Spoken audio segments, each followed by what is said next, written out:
Welcome to the Tobias the Pious YouTube channel. Today we will be reading a short work by H.P. Lovecraft. It was published in 1918, and it's entitled Polaris.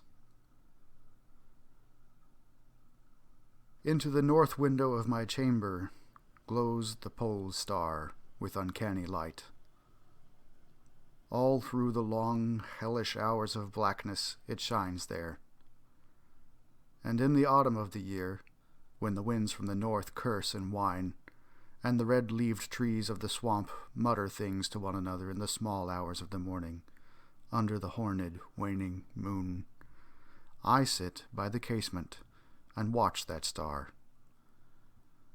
Down from the heights reels the glittering Cassiopeia as the hours wear on, while Charles Wain lumbers up from behind the vapor-soaked swamp trees that sway in the night wind. Just before dawn, Arcturus winks ruddily from above the cemetery on the low hillock, and Coma Berenices shimmers weirdly afar off in the mysterious east. But still the pole star leers down from the same place in the black vault, winking hideously like an insane watching eye, which strives to convey some strange message, yet recalls nothing, save that it once had a message to convey. Sometimes, when it is cloudy, I can sleep. Well do I remember the night of the great aurora, when over the swamp played the shocking coruscations of the demon light. After the beams came clouds, and then I slept. And it was under a horned, waning moon that I saw the city for the first time. Still and somnolent did it lie, on a strange plateau, in a hollow betwixt strange peaks. Of ghastly marble were its walls and its towers, its columns, domes, and pavements. In the marble streets were marble pillars, the upper parts of which were carven into the images of grave, bearded men. The air was warm and stirred not, and overhead, scarce 10 degrees from the zenith, glowed that watching pole star. Long did I gaze on the city, but the day came not. When the red Aldebaran, which blinked low in the sky but never set, had crawled a quarter of the way around the horizon, I saw light and motion in the houses and the streets. Forms strangely robed, but at once noble and familiar, walked abroad, and under the horned, waning moon, men talked wisdom in a tongue which I understood, although it was unlike any language that I had ever known. And when the red Aldebaran had crawled more than halfway round the horizon, there were again darkness and silence. When I awakened, I was not as I had been. Upon my memory was graven the vision of the city, and within my soul had arisen another and vaguer recollection, of whose nature I was not then certain. Thereafter, on the cloudy nights when I could sleep, I saw the city often, sometimes under that horned, waning moon, and sometimes under the hot yellow rays of a sun which did not set, but which wheeled low around the horizon.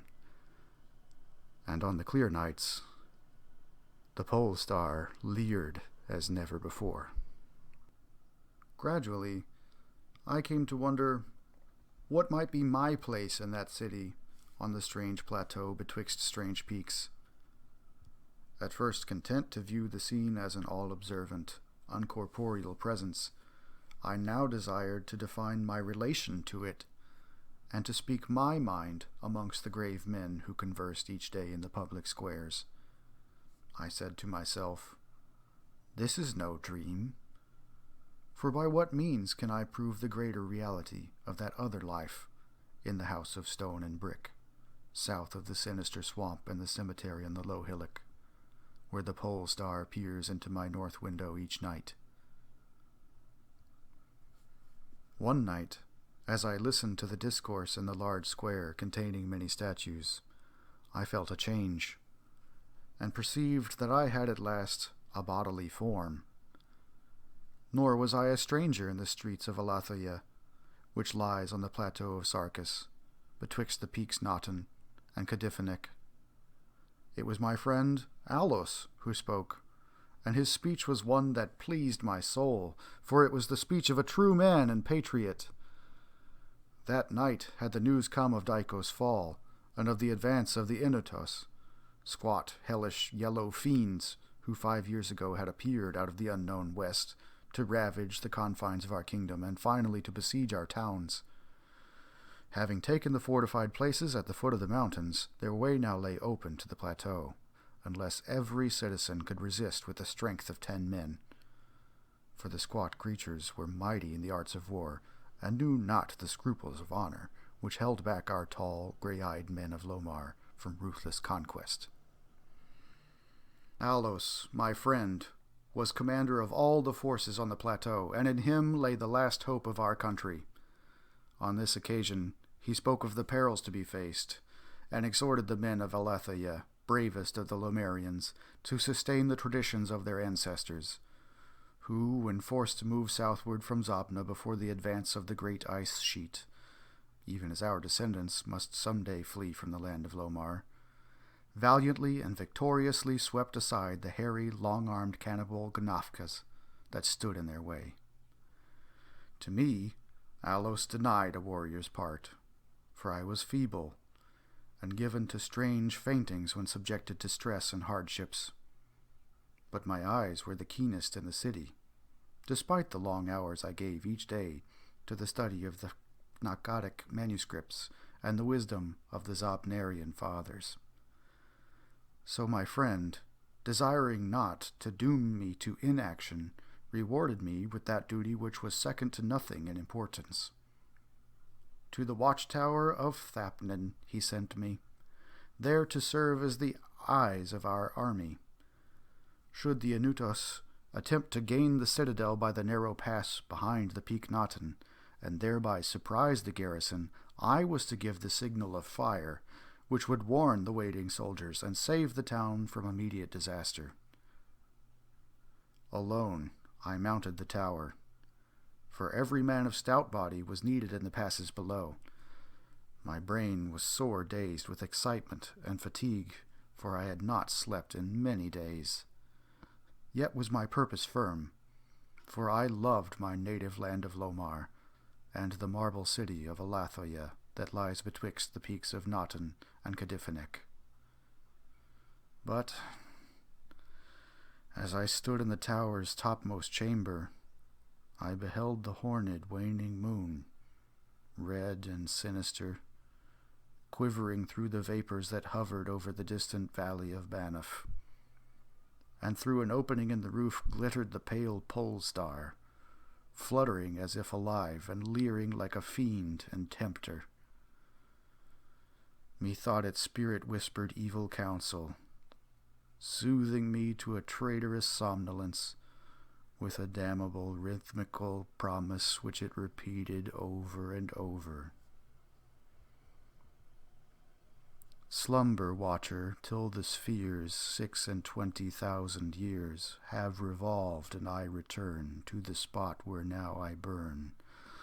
Other stars anon shall rise to the axis of the skies, stars that soothe and stars that bless with a sweet forgetfulness.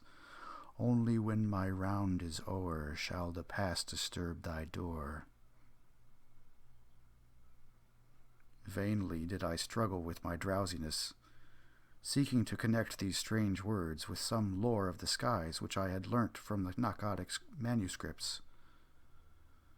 My head, heavy and reeling, drooped to my breast, and when next I looked up it was in a dream, with the pole star grinning at me through a window from over the horrible swaying trees of a dream swamp, and I am still dreaming. In my shame and despair I sometimes scream frantically, begging the dream creatures around me to waken me ere the Enutos steal up the pass behind the peak Nauten and take the citadel by surprise. But these creatures are demons, for they laugh at me and tell me I am not dreaming. They mock me whilst I sleep, and whilst the squat yellow foe may be creeping silently upon us. I have failed in my duty, and betrayed the marble city of Elathia. I have proven false to Alos, my friend and commander.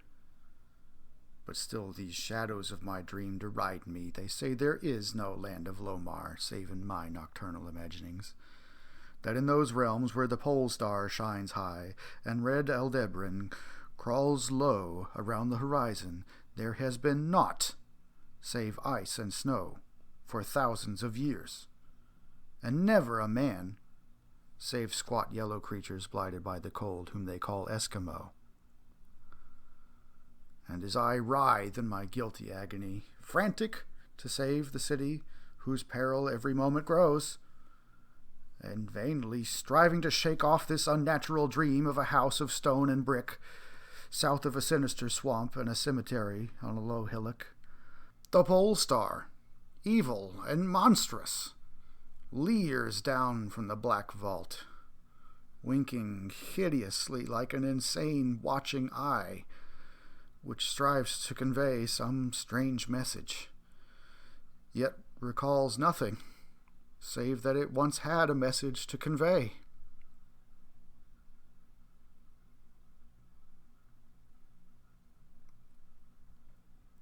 Once again, that was H.P. Lovecraft's short story called Polaris, published in 1918.